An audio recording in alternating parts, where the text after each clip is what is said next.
today. There's no objection. You should have in front of you the agenda for the day, the minutes for July, and a couple action items we're going to go over today.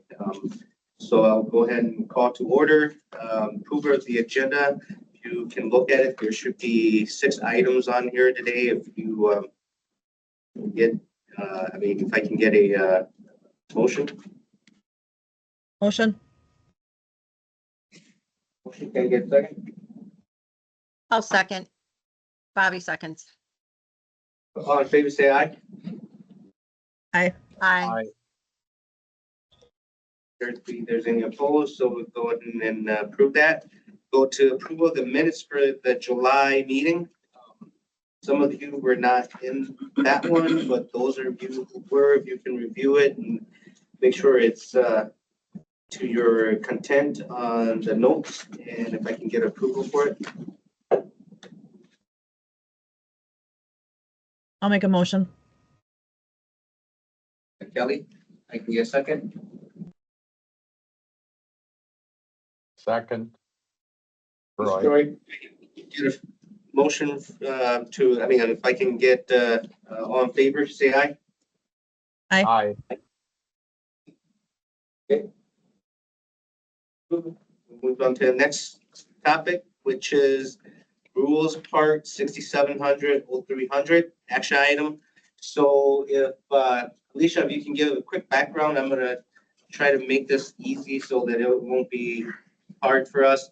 Apparently yesterday we had our advisory committee that sat together, brainstormed, and hashed out our 0300 and 0400 pretty thoroughly. They had the documents. I think it's been sent to us to review them. I think it's in our best interest if we are okay with it to adopt their changes, and then we can go through the changes to make changes to our specifics versus looking at the document before their change and then change stuff in there and then have their change in there.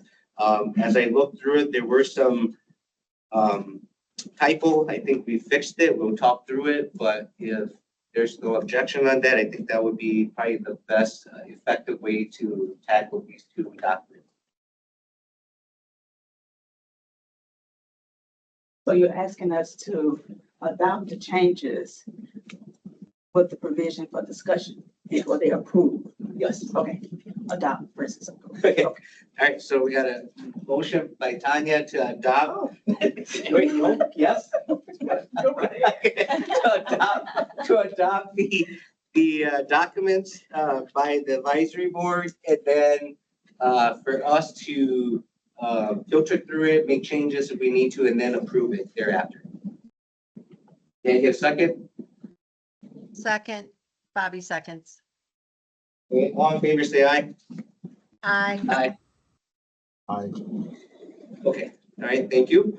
All right, so we'll go ahead and tackle the 0300. If Alicia, you don't mind kind of walk us through it, and then we can kind of go down line item thereafter. Would the group like me to put the rule draft on the screen and share it so everybody can see where we're at the same time? Yeah, okay.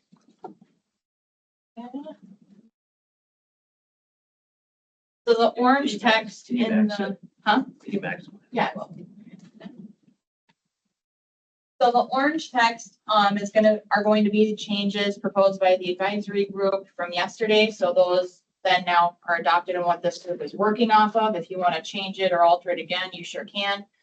Just for simplicity, makes it easier just to work off of the most current draft.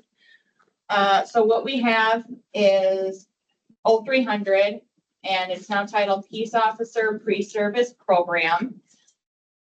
And subpart 1 states that the Peace Officer Pre-Service Program shall teach the learning objectives set by the board as prescribed. The learning objectives will relate to the following categories. Category 1, core competencies. Category 2, foundational knowledge. Category 3, performance of peace officer duties and tasks. And category 4, tools, techniques, and tactics. When any of the learning objective categories are revised by the board must give certified schools a reasonable period of time to adopt and implement the changes. The minimum standards of the psychomotor skills component will be provided by the board to the certified schools. So this is similar to what this group saw initially when we presented 0300.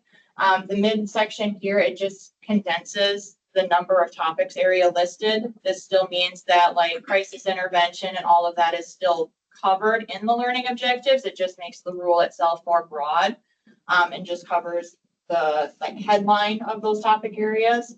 And then this last paragraph here just dials in that the psychomotor skills component is going to be standardized, and that standard is going to be set by the board.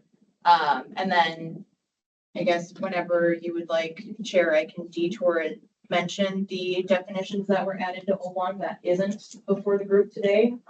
We did add definitions to help clarify 0300. Yeah, so if the group is okay with it, let's bring in the definition to kind of discuss so that there's no confusion when we go through this form on certain terminology regarding our 03-0400.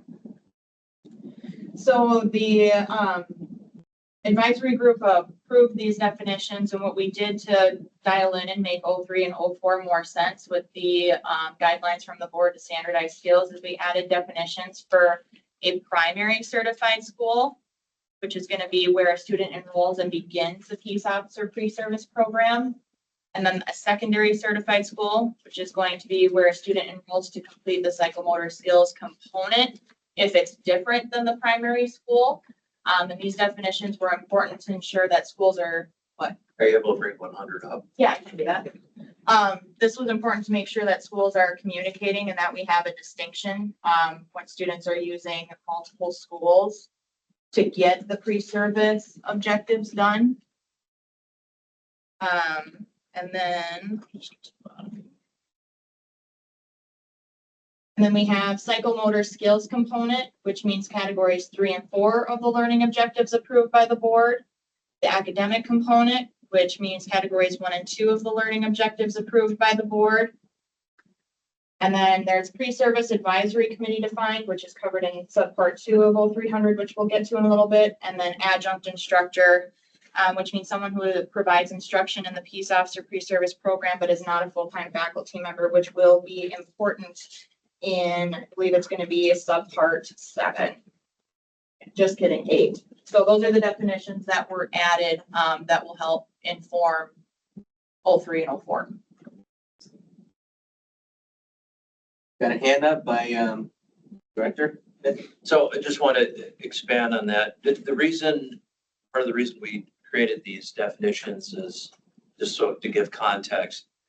You know, over time, Post has talked about the psychomotor skills, but it actually never existed anywhere in rule. It just literally did not exist. There was one slight mention of it in one part of one rule. So, and now with the board's decision to zero in or focus on categories 3 and 4, we felt it was important to differentiate and actually codify that difference that we've all been working under for years. So that's just the background on it, so you know. That was it. And then, go ahead. So with these definitions, are they the most recent one that were emailed out? Because I was looking over definitions last night. So are those the same or have they been changed since the email that you sent? Because the rules, so the advisory committee met yesterday. Okay, so the documents that I was looking at last night that you emailed out, these are the most recent. Correct. So then, what about the definitions? Are these new definitions from the meeting of the rules committee, the advisory committee from Yes. yesterday? Yep. Okay. And 01, 03, and 04 all have consensus from the advisory committee right now. They said yes. It's not a good question to clarify some stuff. Just quickly, Alicia, if you don't mind, let's discuss about the definition for conviction. You and I had an offline topic, but I want to bring it to our committee to kind of understand where we're at with this. So My conversation was regarding the conviction definition. If we look at state statute, the definition for conviction is not the same as the one in rules here. And I believe Alicia is going to get clarity from council to see how we can address this definition under our rule, more with clarity before we adopt the changes in the definition. And the reason why I brought it up is because our rules, the states that it covers anything from expungements to anything to do with like your conviction being withheld or exonerated or somehow through the court process, whereas in the normal state statute definition of conviction is anything to do with only when the crime is committed and being found guilty of. I can't remember the definition in front of me, but something to do with that, where it doesn't have the other words of expungements in there. And Alicia, do you know the history or context behind why our rules may be a little bit different in that? Is it because in reality, if you have a conviction and you have expungement, the world is not supposed to see your previous conviction. However, for rule, we can still use your conviction, even though it's hidden from the world, to use it for our discretion in the licensing procedure. Eric, you got a question? So having come from another state and dealt with this issue, the idea is that from a public safety perspective, the public has a greater interest in restricting who gets to be an officer. And so the bar, if you will, for previous behavior in terms of what keeps you from becoming an officer is much higher than, say, for a lot of other jobs. So it's always been best practice, one, and two, really kind of almost a legal concept that for the position of police officer, expungements, and I'm just articulating kind of what I understand from 40, 50 years ago when the board adopted the rule. There's just a higher standard for getting into this position. It's in fact, Attorney Hodgson and I were talking yesterday. Other states are even more clear about all the things you can look into in a person's history for becoming an officer. And it's just not your average. It's, average person that is going for being vetted.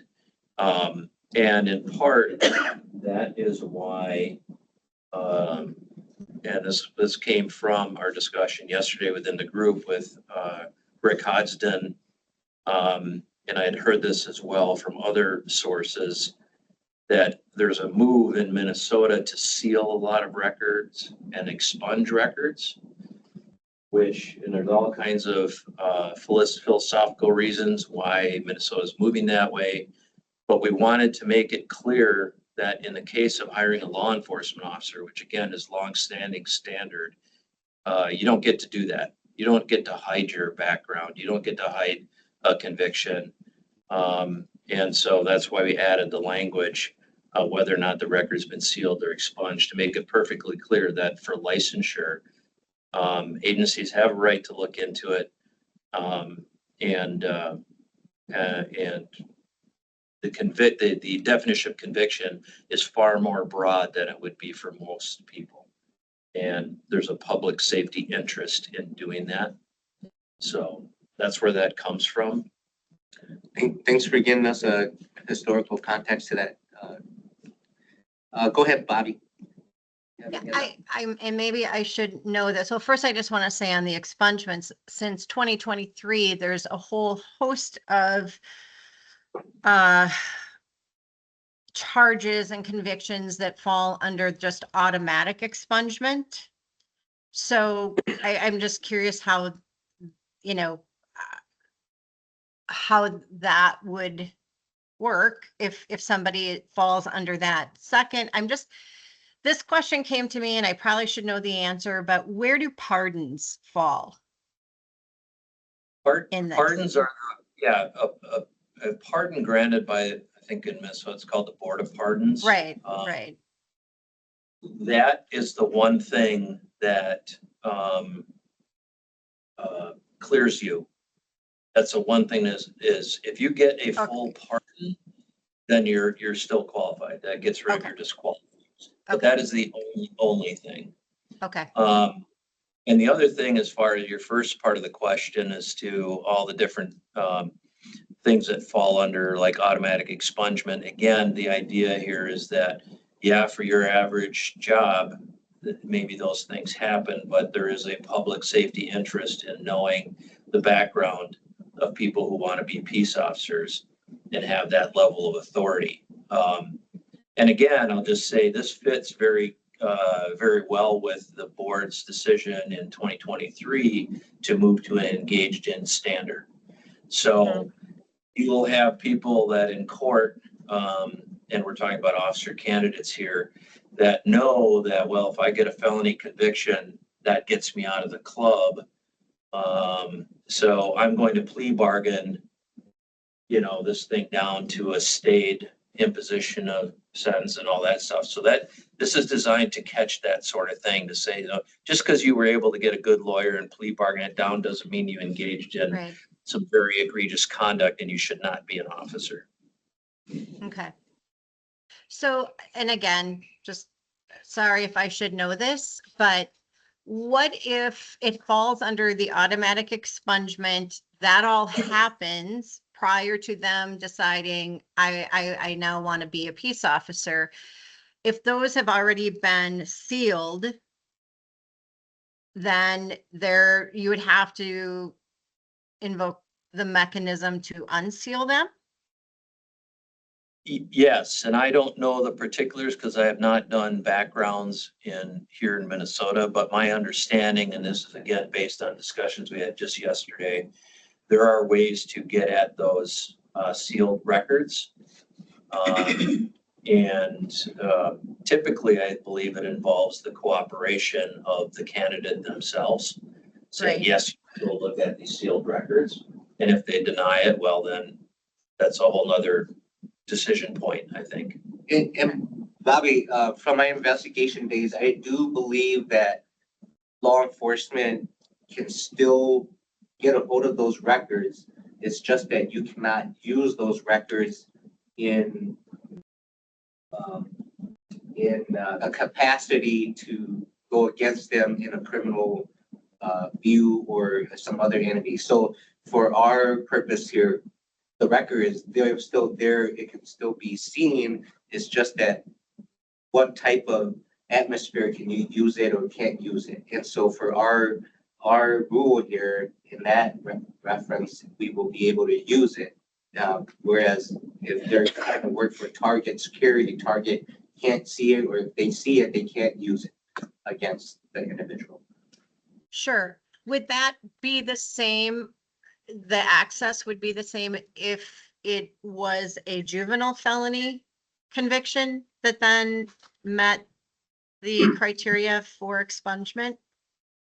So from my understanding too is juvenile will be considered adjudication. So then it will not be considered conviction unless, in our rules, it'll be considered that, but unless if it's something where there's diversion or something before they get not convicted, but whatever term they use to be guilty of it. And I think they will be, from my understanding, they will not have that on their record. So if we're talking in the context of a felony, Bobby, if juvenile is adjudicated as a felon, that is still Yeah. going to count.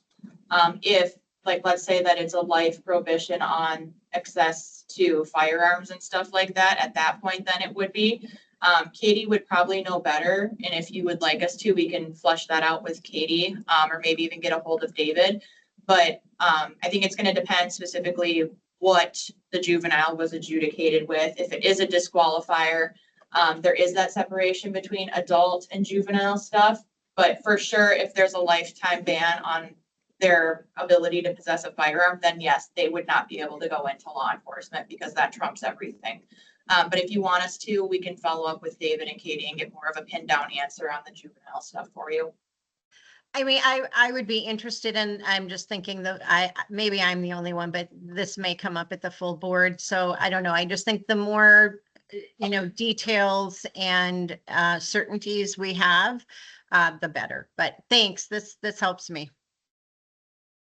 Yeah, if you don't mind doing the homework for us, Alicia, to try to get down to kind of a more clarity on that in case, I'm sure at the big board, somebody may want to ask that, and instead of us hammering over there, we would have already been situated with a good response already. I will do that. Thank you.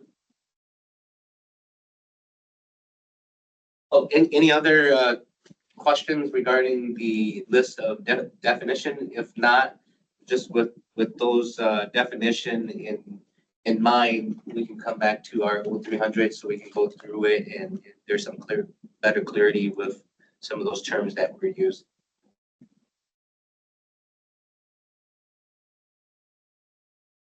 If no one else, go ahead.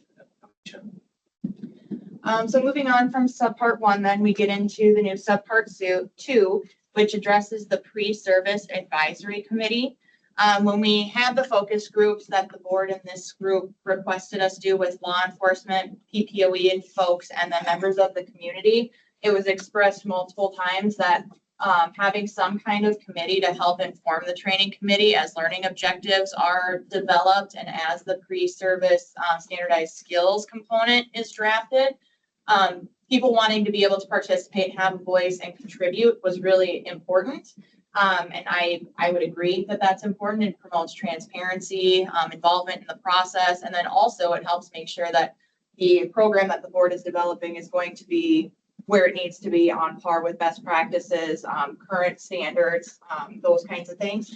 So subpart 2 states that the pre-service advisory committee provides support to the board and aids in the development of program learning objectives and categories.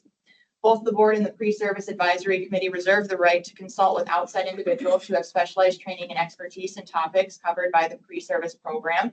So this means that the PAC group would be able to, if they have an attorney that's really good in civil rights law and they want to have that attorney come in and talk to their group about maybe what learning objectives need to be updated, they have the right to do that.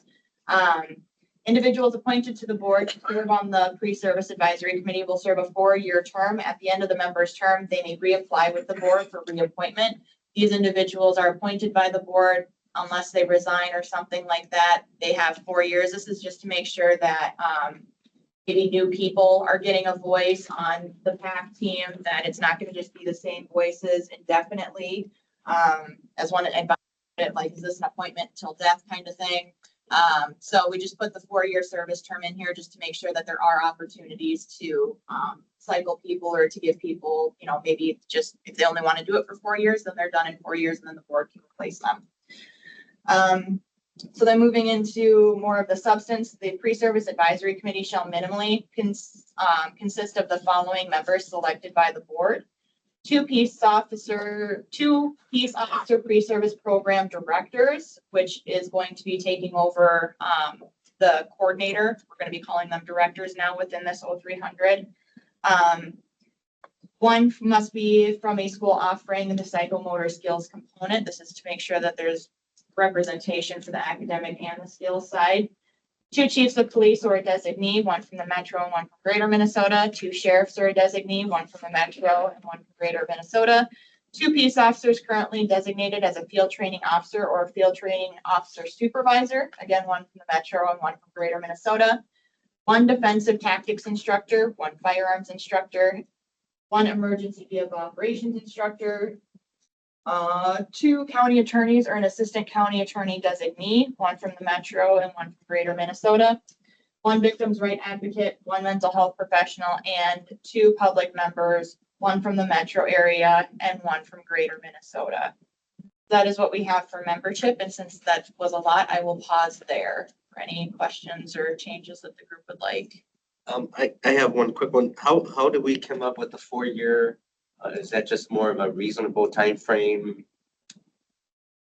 We went with, just the board members have 4-year term limit, so we just threw that number in there. If this group would like to see it smaller or higher, we can most certainly make that adjustment, but 4 seemed like the advisory is just a reasonable number to put in there.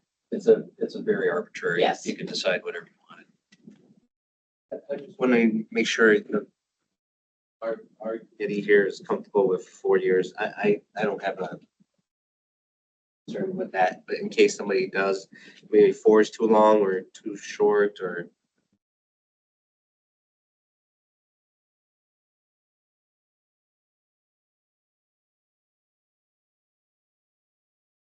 If not, thank you, Alicia. We can go ahead and move on.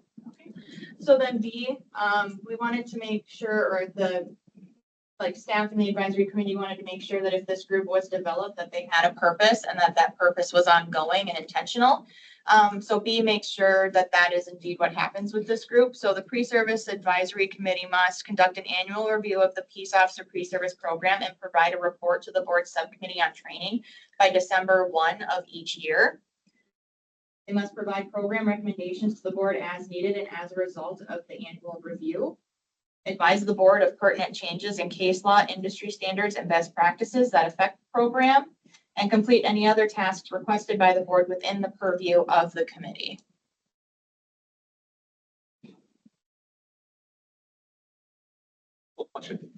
Yeah. So with number 1, conduct an annual review. Annual is yearly in my mind. So that's going to be done every year. So what would be the difference between that and the every 3-year recertification? I know there's a difference. I know recertification is recertification, but seem like the two may overlap. I just think every year is a lot. I just think that's. So these are, so those two things are completely separate. And for those that didn't maybe hear online, she's asking what the difference is between this and then the 3-year requirement for recertification. So this is completely separate from the schools.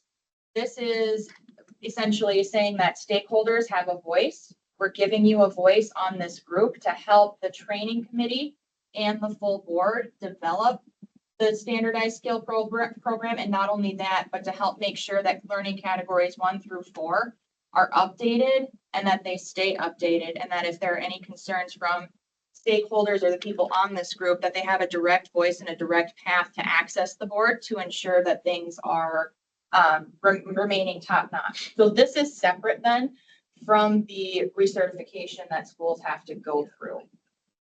So I hope that that helps. So these are two separate things.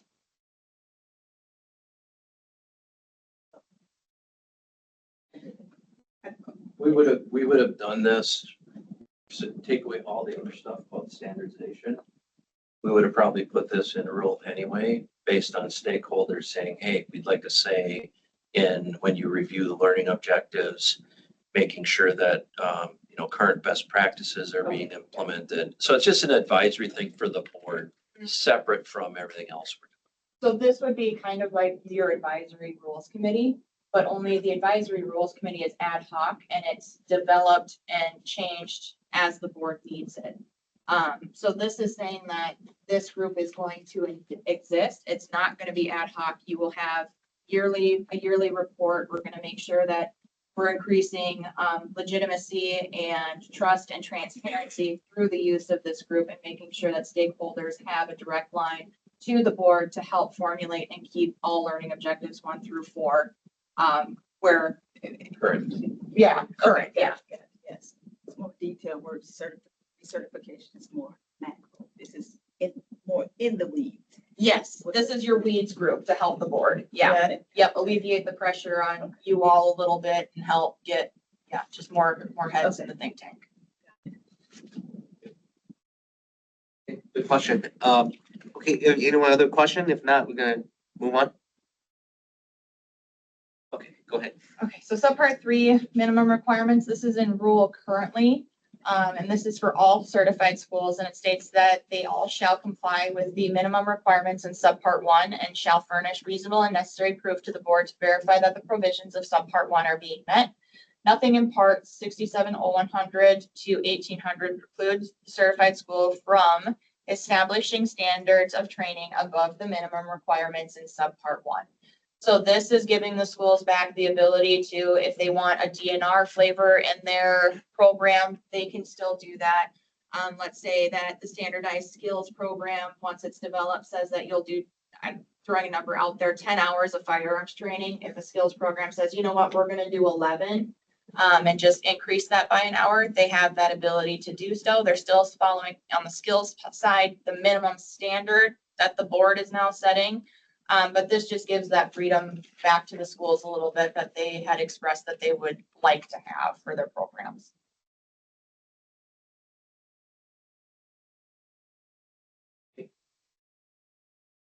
Moving on to subpart 4, this is talking about the compliance reviews of certified schools. And this is just making the compliance review process more clear. This again is separate from recertification. This is more like how departments go through a compliance review and our standards coordinators go out and make sure all the training documents, model policies and all that are in order. These are like spot checks for the schools to help them be successful and to help ensure that they're compliant with the rules and that if they need help, that they're getting the help and support that they need to meet the requirements in rule.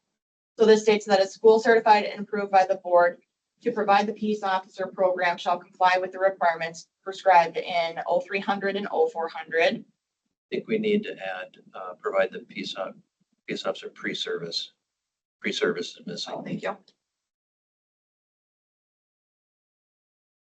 A certified school must cooperate fully with scheduled and or random compliance reviews by the board. The board reserves the right to conduct a compliance review on certified schools at any time. Certified schools will minimally be subject to a compliance review once every 2 years. The board will review the certified school's training materials, facilities, and or equipment. During a review, a certified school must supply any documentation or records kept on their program or the participants as permitted by law to the board as requested. And when it says the board, it's not saying that you all as a group have to go out and do these things. You would essentially delegate that authority to Rob, who is our PPOE coordinator, and he would make sure that this gets done.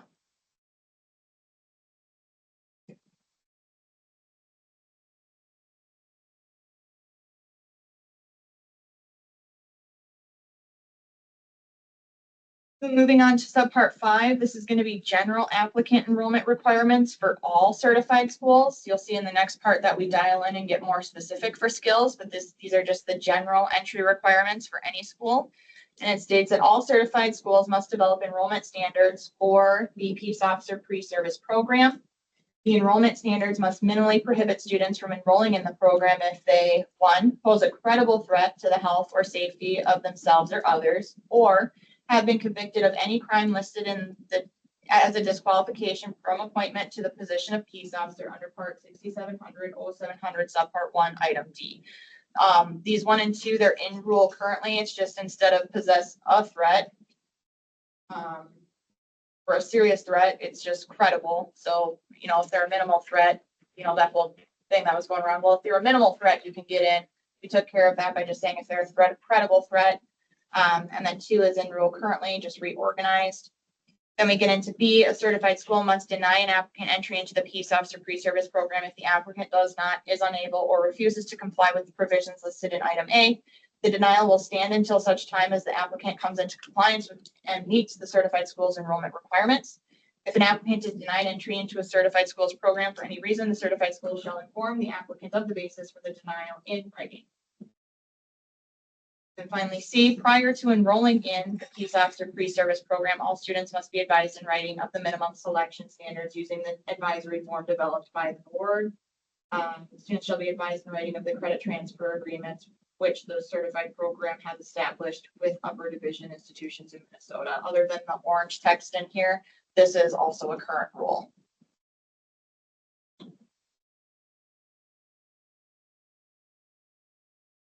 Then moving into subpart 6, where again is where we dial in the psychomotor skills requirements. We have applicant enrollment requirements for certified schools providing the psychomotor skills component. To enroll in the psychomotor skills component of the Peace Officer Pre-Service Program, individuals must complete the board's application and satisfy the requirements of the subpart.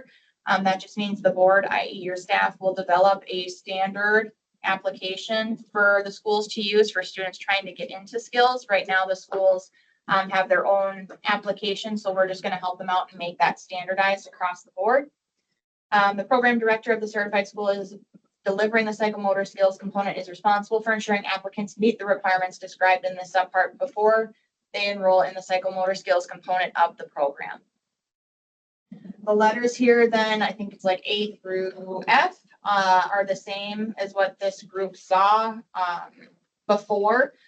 So A is going to discuss you must possess a valid Minnesota driver's license. In skills, you're going to be doing EVOC, you're going to be driving vehicles. If you're going into schools, the assumption is you're going to go on to take the test and be licensed. You need to have a driver's license to drive a squad car. B must submit the board's physical fitness form. This is not saying that you need to run a mile and tell us how well you did. This is just saying that you're going to go to the doctor. You're going to get signed off that you are able to do the general requirements that an officer is expected to do. And this one again, the board's physical assessment form. So this just means we're going to standardize that form that the schools will use then to send students forthwith to get signed off by a doctor. Applicants must submit to a psychological screening to assess their general suitability for law enforcement. The one thing that was added yesterday was just the psychological screening must also satisfy Minnesota statute section 626.8471 subdivision 5B2.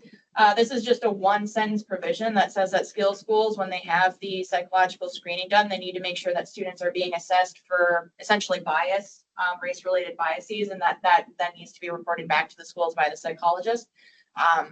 One of the advisees said that we should probably plug this into roll just to make sure that it isn't missed, because it is literally just a one sentence blurb in a very long statute. So just kind of helping schools out there with that. Must pass a criminal history background check, provided gotten by the BCA. Must sign the board's advisory form attesting that they meet the minimum selection standards as stated in 0700. And then that if they don't meet, are found to meet, or while they're enrolled in the program, commit a crime and no longer meet, they're able to be, I guess, discharged from the program. The caveats being CJ and K, which are more specific for actual hire by a law enforcement agency.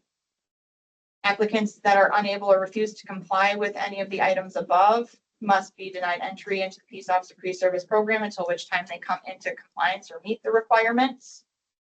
Again, if they're denied, they need to be informed for the reason of the denial in writing. Lastly, we have applicants attending multiple certified schools to complete the Peace Officer Pre-Service Program must complete the necessary steps and releases to allow certified schools to share enrollment data and information. So this would be then helping primary and secondary schools then communicate with each other and make sure that none of this information is missed and that they're able to discuss the student and any applicable issues or criteria with each other. Pause there. I just want to, and I know this is something that's always been dealt with informally, but I do just want to put out there enrollment for schools that does not have the psychomotor skills component. When it comes to denied enrollment, for us, it would be more, they would not be allowed to continue on with the process. Because being part of the school, if someone's a criminal justice major and they want to do a law enforcement track, and then something comes up on their record that I know that you're not going to get hired as an officer, I'm responsible for letting them know that, but I can't deny them from continuing on as a student, if that makes sense. Their enrollment won't change, but I can, as the director, I can let them know that they're not going to get hired as an officer, and then they can select a different route. I just want to just put that out there when we say enrollment. That came up yesterday, and I think it was Central Links. She said that Yeah, they're Central basically, Links if they being- come yeah. across that, they just point out that there's still allowed to be enrolled, but they have to go over into this other track. They're not allowed in The law enforcement. the track. Yeah, and part of that too, Tanya, is why we ended up, after some of the PPOE coordinators got a hold of us. That's why we ended up with a subpart 6 and a subpart 5. Because initially we just had the 6 and we said that on the academic side, you had to comply with these like right at the beginning. And they said, well, we can't do that. So then that's why we moved forward to parse it out into that 5 and 6 as well. So the 5 keeps it as just the general requirement that then, would allow the academics to say, well, you can't do this specifically for the law enforcement track anymore, but you can continue on and do this other thing. Whereas then once you get to skills, the only reason you're going into skills is for licensure. So then that's why in 6, we continued with the doubling down on all of these requirements, which also came up in the focus groups as an issue for law enforcement that students are sneaking through. So, yeah. You're welcome.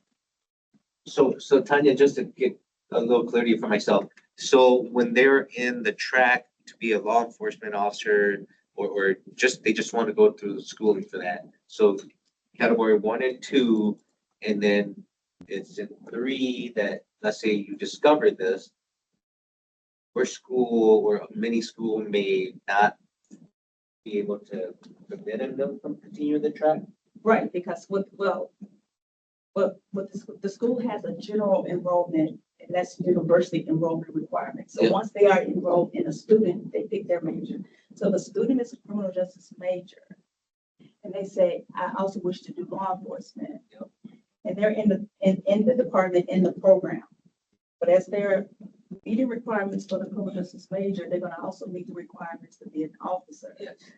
When I do the background check, and if I learn that, oh, something's in your background that's going to exclude you from being an officer, I am responsible for letting them know that, but I can't deny their enrollment because they're still a student at the university. I can just let them and advise them that they can't continue on to fulfill the requirements in law enforcement because they're less likely to get hired because they don't meet the minimum standards. So I just wanted to put out when we say enrollment, Got it. how that's gonna vary depending Yeah. on the university. That's it. So would clarity of enrollment into the law enforcement track if you're sound better? Or is it already clarified, but you just want to make sure that that's just acknowledged? Well, this has always been the case and not an issue. I just wanted to because we're making changes, I just wanted to just put it out there. Okay. That enrollment will vary. Yeah. That's gonna look different depending on the program. Yep. But this is something that we've always kind of worked through with no issue. That subdivision 5 is basically what's in rule now with some modifications. So they're already doing that. 6 is the one that's really zeroing in because we're now focused on 3 and 4. The skills. Yeah, if there's clarity already. I mean, we don't need to hammer it out anymore, but I'm just wondering if there's not, we can certainly dive more into it. What about the other group? What do you guys think?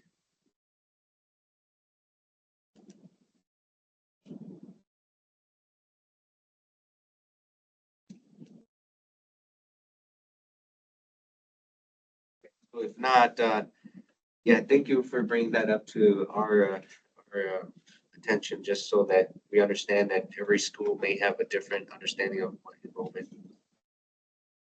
Okay, go ahead. All right, so subpart 7 talks about the certified school's responsibilities, and it states under A that certified schools shall implement a records retention schedule for materials used to deliver the Peace Officer Pre-Service Program. Program materials shall be retained in compliance with applicable data practices laws or minimally for 7 years. The records must include any documentation that establishes compliance with the board's learning objectives and program, regardless of the location of the training. Under B, we have the certified school shall implement a records retention schedule for documents that shows Peace Officer Pre-Service Program was completed by a participant. The record shall be retained in compliance with applicable data practices law or minimally for 7 years. And then it is the responsibility of the certified school and director offering the psychomotor skills component to ensure Peace Officer Pre-Service Program applicants satisfy the enrollment requirements described in subpart 6. Primary and secondary schools shall communicate with one another if enrollment requirements are found not to be satisfactorily met prior to or while a student is enrolled in the program. And then D, by June 1 of each year, each certified school must submit to the board an affirmative action plan that includes specific and measurable goals regarding the recruitment and retention of female minority program. Need to capitalize that. That's what it sounds like.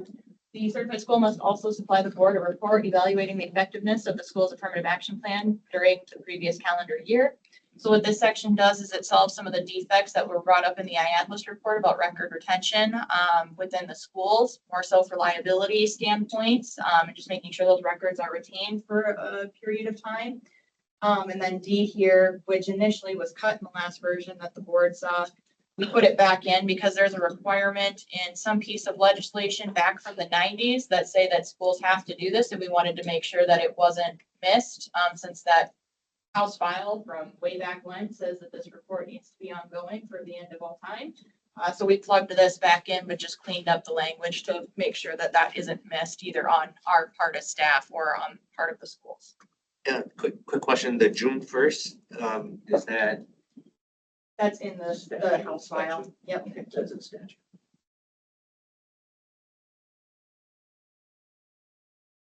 And then we get into subpart 8, which are the instructor requirements. And I'll just get into this, and then after I go through A and B, I'll discuss why we ended up breaking that up, whereas initially it was just one baseline requirement period. So what this states is that instructors, including adjuncts who teach part of the academic component of a certified school's peace officer pre-service program, must possess a post-secondary degree, have experience that equates to at a minimum 3 years of professional experience in law enforcement or a criminal justice related field, or have recognized professional training or education in the category or subject matter that they are teaching, have not had a professional license or certificate revoked, rescinded, or currently or permanently suspended, and have recognized training and experience to teach the program subject matter. B goes on to say that all instructors, including adjuncts who teach part of the site or who teach a part of the psych or motor skills component of the certified schools program, must, everything is the same except for 2. 2 says they have experience that equates to at a minimum 3 years of full-time work experience in law enforcement or a criminal justice related field. Yesterday, the reason we ended up breaking this up is that there were, with the track now of just standardizing skills, there were concerns that, okay, well then what this says under what is now B is that anybody on the academic side teaching students, they have to have work experience in a criminal justice or related field, but you have people that are teaching who have always been on the academic and research side of things, and that somebody with a PhD who's done a lot of research on the history of policing and stuff like that, now they are excluded because they don't have work experience that, you know, is outside of that. So then the question was, should that be the case? If so, we'll deal with it. If not, then we need to change it. There were 2 people yesterday that said that that should be the case, leading the group to then essentially vote that it needed to be, the researcher academics need to be able to still be able to teach on the academic side of this. So that's why then this was parsed out to an A and B. The B then says that essentially anybody teaching in the skills component then needs to have real, but not, I don't want to use the word real, but work experience in the field as either a law enforcement officer or in some other capacity as an attorney, practicing attorney, something like that, to teach that in the skills component. So that's why we have the distinction there between A and B. And then we move to full-time instructors must complete an adult learning, instructor development, or curriculum development course prior to or within the first 2 years of being employed as an instructor with a certified school. Certified schools must maintain documentation on each instructor who teaches any portion of the curriculum. The documentation must include the instructor's resume and relevant qualifications. And then subpart 8 does not apply to guest lecturers. And those are the people that you're You say why removed is on there. Yeah. removed because there was a sentence on there that the committee ended up removing that I had in there that ended up being redundant. Okay. So that last sentence is just removed. Okay, so for C.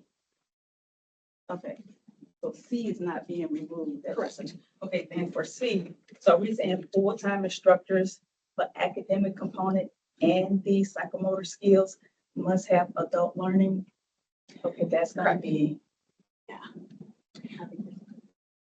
Okay, can you explain and extrapolate on that? Because I'll just tell you what we were told. So we were told that a lot of the schools already do this for their employees. So they said specifically Min State, make sure for full-time staff that they go through some kind of additional training on teaching students.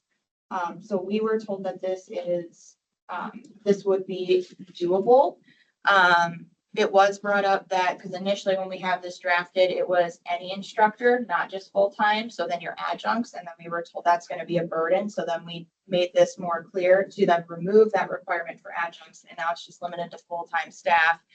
And then the other conversation the advisory committee had around this was that if individuals are going to be teaching future police officers, we want to make sure that they have skills in adult learning, instructor development, or curriculum development, to make sure that essentially that the instructors are in line with the national best practices and with IADLIS recommendations. So that's a full explanation of why C is in there. So then leading into that, can you explain why that would not be workable? I guess I'm looking at my university specifically, then we would hire, going through the process now, hiring an adjunct for, Adjunct doesn't count though. It's only for full-time, It's only right? for Right. full-time. okay, so then a full-time instructor, let's say a full-time instructor in the criminal justice program. And let's say that, okay, like crime and delinquency. Crime and delinquency is a class that have post-learning objectives. So you're gonna have students going in law enforcement and general students in that class. The instructor of that class, so this says to me that the instructor of that class, for example, myself, will have to have completed an adult learning, which wasn't required for me to be, it wasn't required for me to be hired to teach the class, right? It was other credentials, but that's not one of them. I'm just putting out there that it's probably gonna be a discussion. What I do appreciate is that it does say, within the first 2 years of being employed instructor. Okay, it says full-time instructor must complete an adult learning, instructor development, or curriculum development course prior to or within the first 2 years of being employed. So with Min State, do they provide that course or training for the instructor? That's what we were told. We were told that all their full-time instructors get some sort of basic training. And again, this is or, not and. So it can be adult learning, it can be instructor development or curriculum development. That they don't have, their full-time staff are required to take some sort of one of these things, one of these Okay. categories. And the thing is, the reason this was considered important, and a lot of states require this, is this helps you with the issue where some, again, other states, academies will hire somebody who may be a firearms guy, right? But they've never actually been trained in developing a curriculum or adult learning principles. So they may be good at what they do, but they're not necessarily set up to be actually teaching somebody. And again, this is only full-time staff, so not adjunct. We understand that because so it's just the full-time staff. That's kind of a basic requirement that the group, and I think best practice says you should have some sort of training in those areas before you become a full-time teacher in a program. We left it open-ended, so, because when we initially started looking at this, I looked into programs like this, and I even wrote out the cost for some of them. And they can be expensive, like actual formal certificates in adult learning, I was seeing were ranging from anywhere from $6,000 to $11,000 to get that training.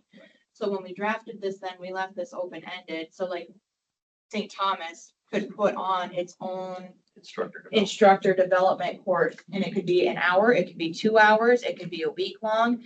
We left it as open-ended as possible, but just so that you're getting some kind of additional supplemental training as an instructor now in this program specific to one of these areas, just to make sure, essentially elevating the field, I guess, is what, Okay. yeah. Because I mean, I have those experiences. I'm just thinking about, what if somebody retired from the program and they're hired and they teach in one of the classes, and one of those classes have post-learning objectives.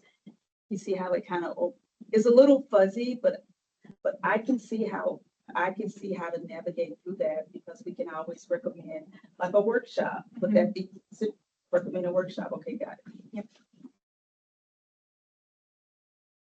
Because I don't think it did leave it pretty broad on what type of learning curriculum they should be seeking in response. And then I do like the fact that you give them 2 years grace period to successfully. Quick question on the 3-year mark on the full-time experience or criminal justice related field. How do we come up with the 3 years? Again, that was an arbitrary number that the group allowed, or that the group threw out. More so I think it was the option of 3 and 5 is what they ended up discussing. And it came down to how difficult it is right now for universities and schools to find staff. So they didn't want to go quite all the way up to 5, because then it was going to significantly decrease their applicant pool, or they had concerns about that. So then when it came down to 3, it was, okay, at least you have some experience, you've been working, you may not be at that like seasoned, for example, officer status, which you kind of earn arbitrarily at 5 years. But you've at least been out in the field, you've seen some of the, like, at least a good variety of the stuff that there is to see. So that it was just an arbitrary number. So if you all would like to change that, we can, but that's just how they landed at 3. Oh, no, I'm comfortable with 3. I just wanted to know how they landed on that. See if everyone's okay with 3 also. Then we can carry on. Then we get into subpart 9, which covers director requirements. We have A, an individual appointed as a certified schools program director must possess a bachelor's degree or an advanced degree in law enforcement, criminal justice, education, social or behavioral sciences, or a related field. Not have had a professional license or certificate revoked, rescinded, or currently or permanently suspended. Have at least 4 years of experience as a full-time licensed or certified peace officer. And then have at least 2 years of experience instructing or teaching, and complete an adult learning, instructor development, or curriculum development course prior to or within the first 2 years of being employed as a director with the certified organization. So this is not to be confused with department chairs for like criminal justice programs on the academic side. You can still be the chair of your department. These are just then specific specifications for the director of then the POP program. Go ahead.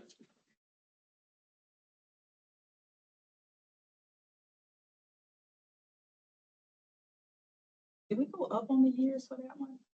Like at least 4 years of experience as a full-time license. It was previously 3. This one I believe was always 4, because they were like, if you can teach at 3, then you can lead at 4. I think was the thought behind that.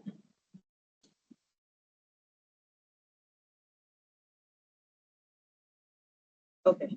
Oh, I know the question. At least 2 years experience. Okay, so this is school program director. Who's a director now? Yes. All right, so it seems as if in the previous group, it stopped at 1. Right? We're adding more details. And it seems as if we're being more specific now and saying that we want directors to have background experience as a peace officer. So that's what's new, right? Okay. Yes. I just wanted to just point out what's new. To that Is effect. anyone grandfather? Yeah, the grandfather clause is in Okay. B there. Got it. Yep. Do you want me to rattle that off real quick, just so that? Okay, so coordinators of professional peace officer education programs who were appointed prior to, we have to set the date at some point, may take on the role of director without meeting the new requirements of item A, so long as they are appointed director with the same school and their appointment is continuous. If a coordinator's appointment is terminated or the individual seeks appointment with a different certified school, they must comply then with the requirements listed in item A. So when this rule were to go active, at that point in time, if you're a current coordinator, you can continue being the coordinator at that school. for as long as you're employed there. As soon as your employment is terminated, or let's say you apply to go to a different school, then you have to comply with the requirements listed above before you were to be able to take over again another role as what is now director.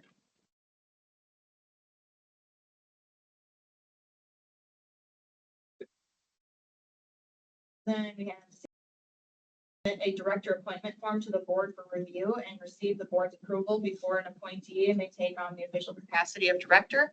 The director appointment application will be vetted by the board subcommittee on training before being sent to the full board for final approval.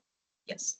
And it's gonna overlap with D, because when I was reading over this, so being the chair of the training committee, there are times where you have to approve temporary application in the interim before the board can meet.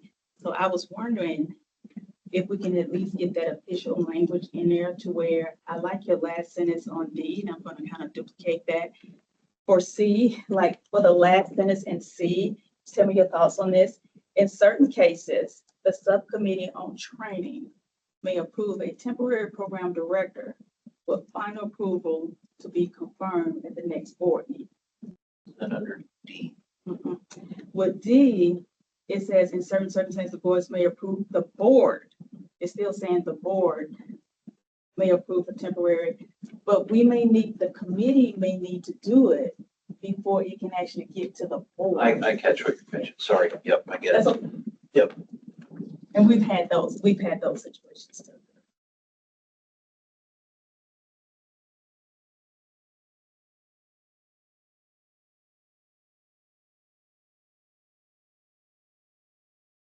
Did I hit I it? think Yes, the sir. full board This is the subcommittee. review every coordinator's full board. Yeah, when they make, This- when And a then coordinator, Gonna make cases, circumstances. I was with my- side conversations, miss things.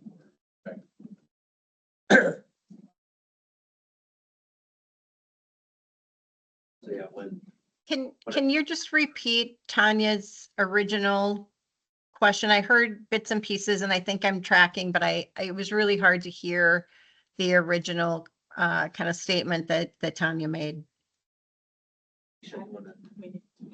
Okay, sure. Oh, sorry about that, Bob.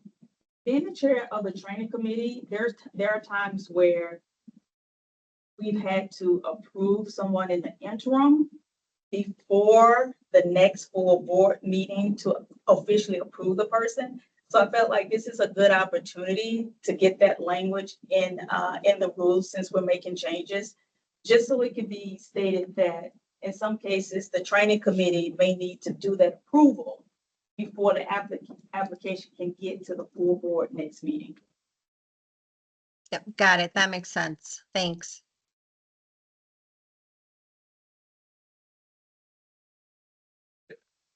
Thanks for the catch on that. Get that taken care of.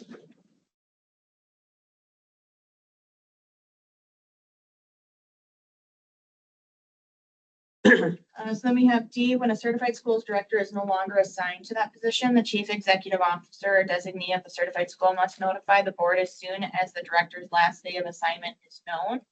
Similarly, certified schools must notify the board when a new director has been identified and then follow the requirements described in subpart C. In certain circumstances, the board may approve a temporary program director until a permanent director is certified. Should I lower this down then with the conversation we just had, have this be the training committee, or by saying the board can delegate authority to the training committee and it's fine to be left as is? Yeah. Yeah. I would say the training committee would tackle that responsibility, because otherwise we only meet 4 times a year.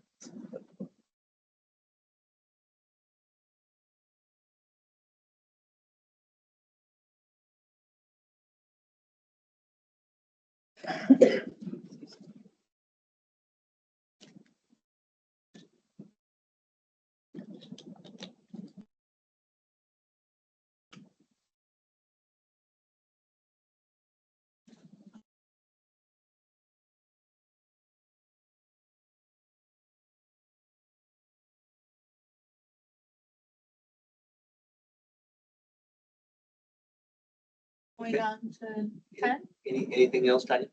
Okay, right, we can carry on.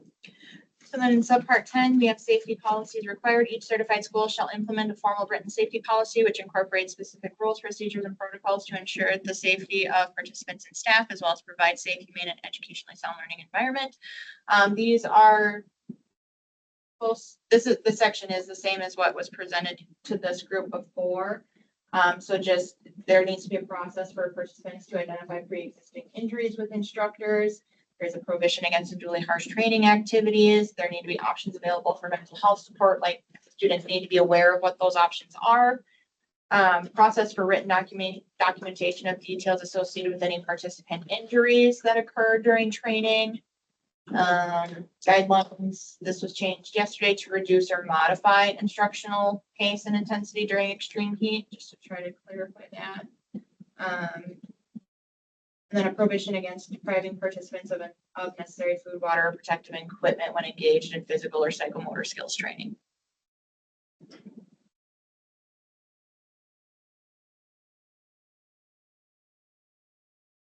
In subpart 11, we have policies provided. It states that program participants and instructors shall be provided a copy of the published safety policies required in subpart 10.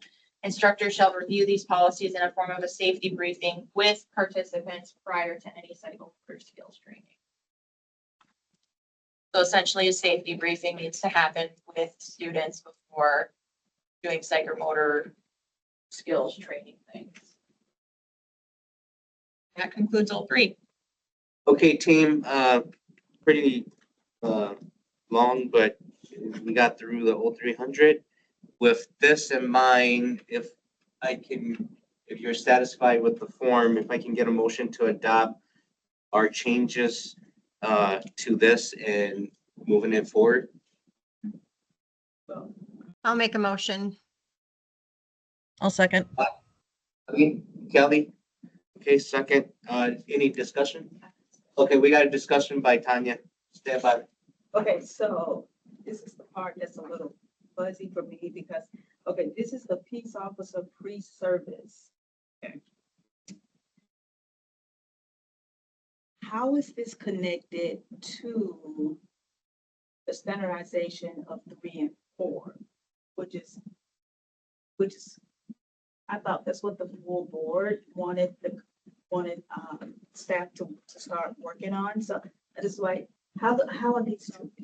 Okay, so the go ahead from the board, you're right, was the standardization of 3 and 4. That, however, so we did that. This then standardizes and allows for the board to standardize 3 and 4, and then puts the expectation on certified schools that they need to follow that. But with this draft of 0300 also covers the additional issues that were identified in the 2020 IATLAS report, and then the additional issues and concerns that stakeholders brought up to the board through the advisory committee, and then through the focus groups that staff were asked to hold with members of the public, members of law enforcement, and members of like PPOE members of the certified schools themselves. So you're right, this doesn't only address just the ability for the board to standardize 3 and 4.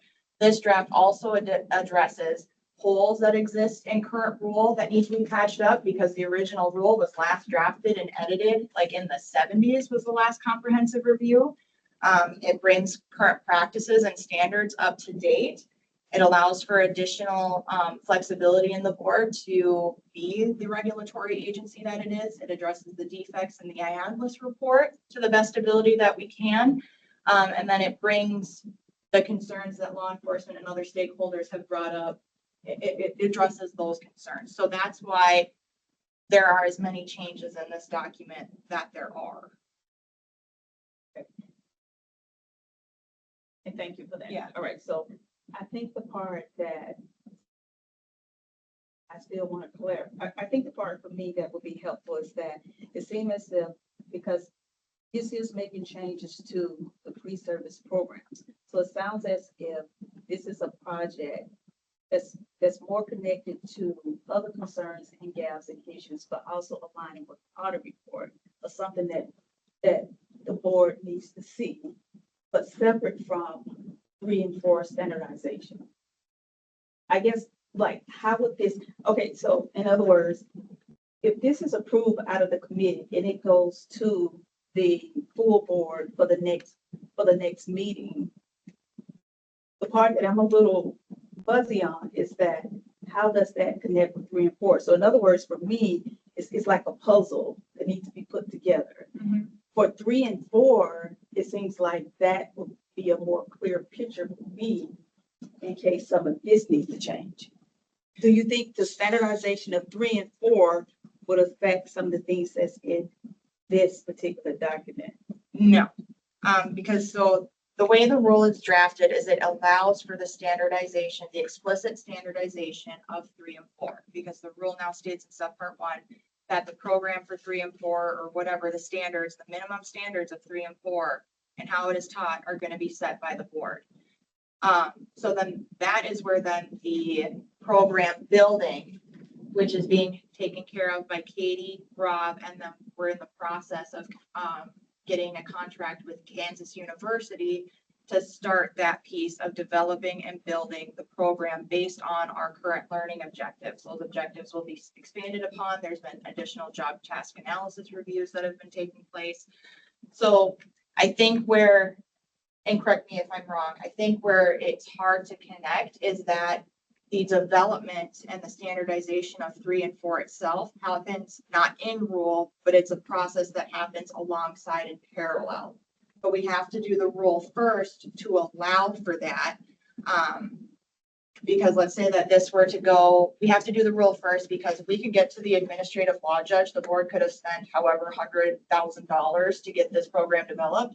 And then the administrative law judge could come back and say, no, it's defective, try again. And then the board would have spent X amount of dollars doing this, and then the rule is found to be defective. So that's why procedurally, if I'm understanding maybe the crux of where it gets confusing, that's why we have to do the rule first, which allows for the program, and why we can't do the program first to then draft the rule to it. We have to make the rule broad enough with still enough specificity to give people guidance, and then, but broad enough that we can develop and do the program, or the board can do the program alongside the rule as it continues through the process. Okay, so if I understand correctly, it's that if we just worked on the 3 and 4 standardization, and the rules don't give the guidance to do so, we'll be out of compliance. Well, I won't say out of compliance, but there's no rule or statute guiding that work. Correctly. It would be unpromulgated rulemaking. If we developed the program and said, now schools, you will follow this and you will teach this program exactly as the way that we built it, then you're going to get told that's an unpromulgated rule. It's not in rule that I have to do so. So no, I won't be doing that. So then with that in mind, okay, so with that in mind, as we work on standardizing 3 and 4, will we have the opportunity to come back and make changes to this if needed? You could, my recommendation as your staff would be that we push this, whatever you would like it to look like, we push the initial rule draft through and get the rule in place. And we would end up setting a future effective date for maybe 2-3 years down the road to allow schools time to come into conformity before this would take official effect. But then, yes, once this rule is through, if we find that as the program and the standardized 3 and 4, if there's additional tweaks that the board would like to make, either to make it more broad or to maybe hone the rule in more, then I would say that that's when you would tell me, hey, we want you to go in and we want you to clarify or change this. And then I would start another rulemaking package to then make those alterations. Okay, so then in other words, that's what I'm leaning is that it's just out of order for me, and I'm trying to process it. So I don't disagree with what's being done. So I'm thinking more like a conditional approval, because I guess I want to have the ability to come back if we need to make some changes to this once we're doing the standardization. And we could, within the rule process too, we could do that because keep in mind that even if you were to pass it out of committee today and it were to go to the full board in January, and even if the full board voted and approved it, it would probably be fall of 26 before I would even get this across the finish line. Because we still have to do, I'm gonna go back and redo the request for comments, which is an automatic 60-day holding period where we have to wait and get comment. We have a dual notice where we're gonna get comment based on the request for comments and the dual notice, which all of those I will bring back to the board. There might be additional changes or modifications that have to be made. So just because you guys approve it today and the board approves it in January, doesn't mean that I'm not gonna be an annoying bug and keep coming back to the board and saying, oh, wait a minute, Okay, this so came up. this is an ongoing process to get it moving. Yes, yep, yeah. So your decision today, and then if the board were to make a decision in January, that isn't where the buck has to stop. And if, in January, whoever makes the motion, if they want to say with the caveat that any additional, like, that you continue to check in with us as this goes through, which I try to do. I try to check in with you guys as much as I can without being a burden to your consciousness. You know, there'll be more options for changes. And then the other part where there could be changes is after I would assume that we would have a hearing on these rules. After the hearing, if the judge finds defects, the judge also sometimes makes recommendations to the rule. So during that period too, so long as the rules don't end up substantially different, we can have time then to make modifications at that time too. So, yeah, so this today and in January would not be just done. Okay, yeah. Thank you for the timeline. So we got a motion, we got a second, we got comments, discussion, and then, all in favor, say aye. Aye. Aye. Pass. Thank you for helping out with 0300. Let's jump into 0400. And again, as adopted by us earlier, for 0300, I'd like to ask for motion to adopt what the advisory committee has provided in front of us. They made some changes, and I believe, according to Alicia, unanimously, they believe they put a pretty decent package in front of us, all agreed on it from their group. If I can get a motion to accept this, and then we can filter through it and make changes as we need through to, and then finalize at the end to approve our final product. I motion to accept. I'll second. Got a second, Kelly, all in favor, say aye. Aye. Aye. Aye. Motion passed. Go ahead. Right, sure. So 04 discusses the certification process of schools to be able to deliver the Peace Officer Pre-Service Program. So in subpart 1, it states that a school seeking certification from the board to deliver the academic or psychomotor skills component of the Peace Officer Pre-Service Program must submit an application to the board. The application must include the supporting documentation listed in this part to demonstrate compliance with subpart 2. The documents that need to be submitted are proof of accreditation, assigned acknowledgement by the school's president or designee stating that the school will teach the board's learning objectives as prescribed, a director appointee and list of instructors, including certifications and resumes, and a strategic plan and detailed list of the facilities, equipment, and locations the schools intend to use to deliver the program and its learning objectives. Take off the apostrophe. Yep. This, to my understanding, is not totally different than what the schools do when they seek initial or recertification. It's just making it explicit and writing it down on paper. And correct me if I'm wrong on that, Tanya.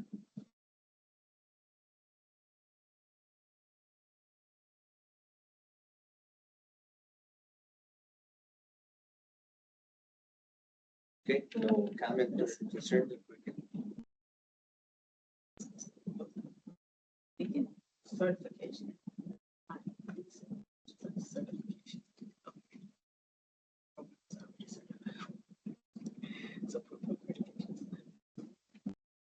I know you good.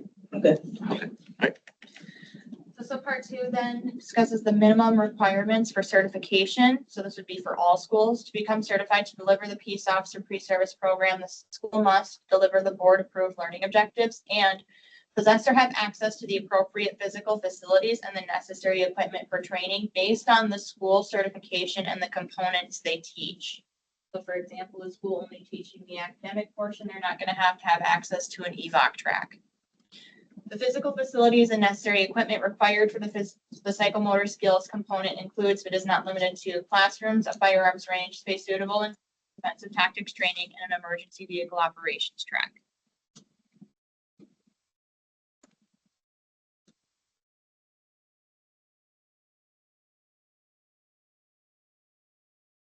Moving into subpart 3. This discusses secondary training facilities, and it states that a certified school may use secondary training locations or facilities for firearms and emergency vehicle operations training if the use of the secondary training location was disclosed to the board and approved during the initial application or reapplication process, and board staff have access to the secondary training facility or facilities to conduct inspections and compliance reviews as described in 6700 0300.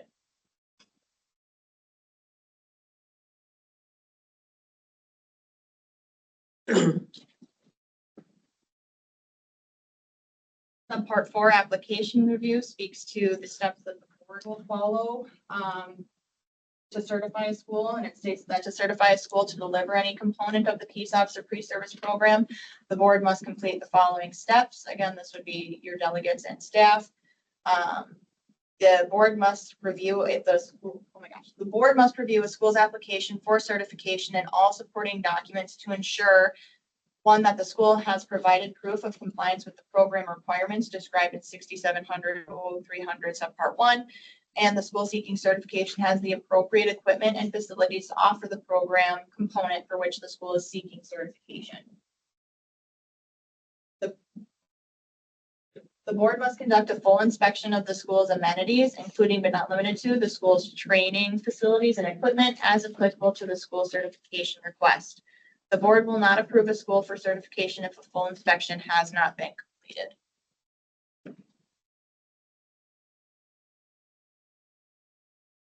Five, we have recertification. Every certified school is required to recertify with the board to deliver the Peace Officer pre-service program once every 3 years. Recertification shall be granted by the board if the school is compliant with the provisions described in Rule 0300 and 0400. At their discretion, the board may require a school to recertify more than once every 3 years. If the board determines a school needs to recertify prior to the 3-year expiration, the board will provide the school reasonable notice. The 3-year mark, is that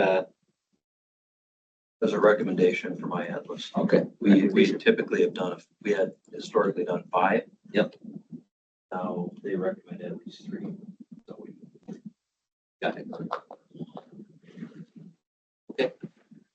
Subpart 6, certified school requirements post-certification. States that certified schools must comply with the requirements listed in this subpart. A school's failure to comply with the requirements listed in items A through F may result in disciplinary action by the board against the certified school or its director. Under A, the certified school shall provide instruction according to 0300 subpart 1 for which the school is certified. B, certified school shall provide the board any requested documentation or information that shows the certified school is compliant with this part and Rule 300. C, certified school must cooperate with the board the certified school must cooperate with any board review or investigation relative to its certification. D is currently in rule, just changed to say the certified school and its staff must cooperate with any board investigation of alleged misconduct by students, staff, or faculty, so on and so forth. E states that certified schools and staff must comply with provisions of 03 to 05. F, certified schools and staff must comply with any order issued by the board.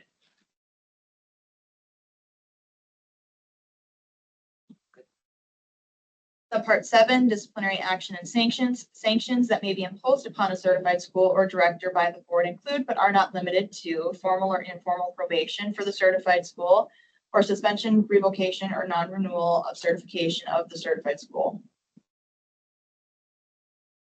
Subpart 8, disciplinary proceedings. Disciplinary proceedings under this part shall be conducted pursuant to the Administrative Procedure Act.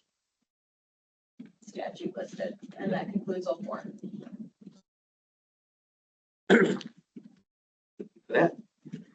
Okay, any discussion, comments, questions regarding this 0400 certification of schools? If not, if I can get a motion to approve the reviewed version here for us? Can I just ask a question? Yes. So where it says board, is that really staff on behalf of the board? Yes. Okay. Just want to make sure Yep. I'm That's understanding. a good question. Yeah, we're gonna be sending you to the field, Bobby.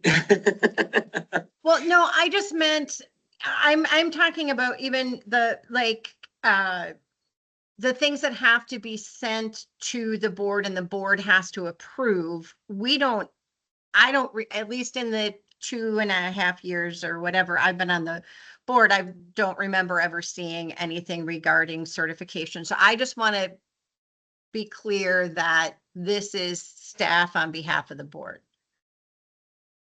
We got a hand up here. Go ahead, Director. So the short answer is yes. I mean, you delegate, that's what you pay us to do. That's what we're paid to do, is do this stuff for you. But to your point, if it does say approved by the board, obviously we're doing the work, we're doing the setup, but that does in fact mean that we'll bring things to the board for you to approve. We can't just arbitrarily say, yeah, you're approved. So if it says approved by the board, then that's exactly what it means. But it's our job to bring it to you, Yeah. not for you. Yeah, and that's what I thought. I just wanted that clarification. So, okay, thank you. Thanks, Bobby. Good question. If nothing else, we got a question here, Tanya. Well, I don't know if we did this, but my question is about standardization of 3 and 4. So just to be clear, where are we with that? So where are we with the standardization of 3 and 4?